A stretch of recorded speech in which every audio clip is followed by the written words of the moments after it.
हम दिल दे चुके सनम।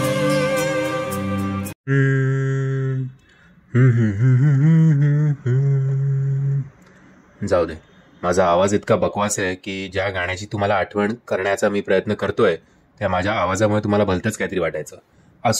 सो मंडळी, म्हणजे हा सिनेमा बघितल्यानंतर या सिनेमाचा जेव्हा ट्रेलर आला होता तेव्हाच मी सांगितलं होतं की बाबा अमुक अमुक सिनेमाची व्यवस्थित अशी अंधुक पंदुक एवढी नाही, व्यवस्थित आठवण येते.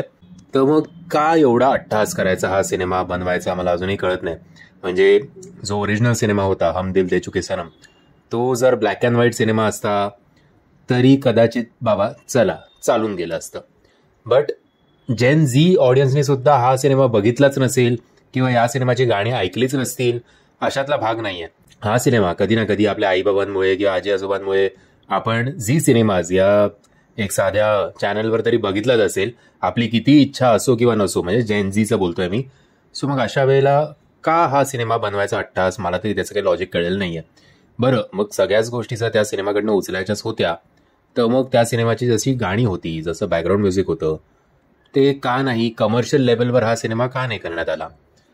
असो, आता काय अजून मराठीचं मला टेस्ट नाही समजत आहे. मी खूप ओरडून बोलतो की जरा सगळ्या मेकर्सनी आपण काय बनवतोय आणि आता 2024 साली प्रेक्षकांना काय हवंय त्याचा विचार नाही करत आहेत अनफॉर्च्युनेटली.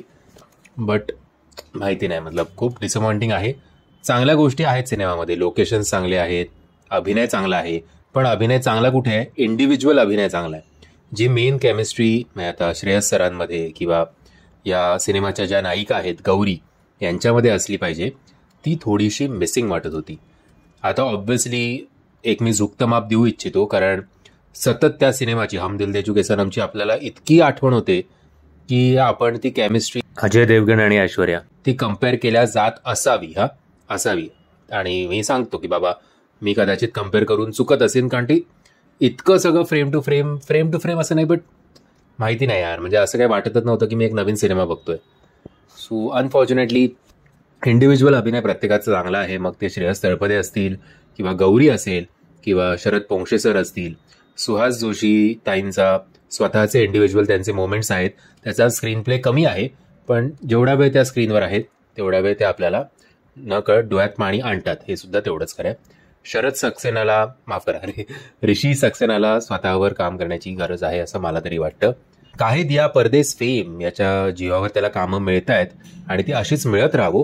दिसण्याच्या बाबतीत तरी त्याला फुल मार्क्स आहेत. दिसण्यात कोण त्याला फिटनेस वाईज आणि सगळ्या गोष्टी वाईज तो चांगला आहे. ऍक्टिंग वाईज माहिती नाही, त्याला जरा अजून इम्प्रूव्ह करायची गरज आहे असं माझं तरी म्हणणं आहे.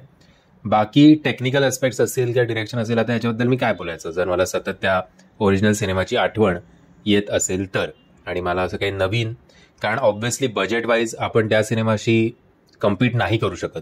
माझं बजेट वाईज नाही करू शकत, तर मग थोडा कंटेंट द्यायला हवा होता, काहीतरी वेगळा. बट अनफॉर्च्युनेटली तशी काही मजा आली नाही. आणि या सिनेमाची हाईपसुद्धा नाही आहे तेवढी. म्हणजे आज जेवढे सिनेमे रिलीज झाले आहेत त्याचं एक तर शोज खूप लिमिटेड आहेत आणि तिकीट मिळवण्यासाठी सुद्धा मारामारी आहे.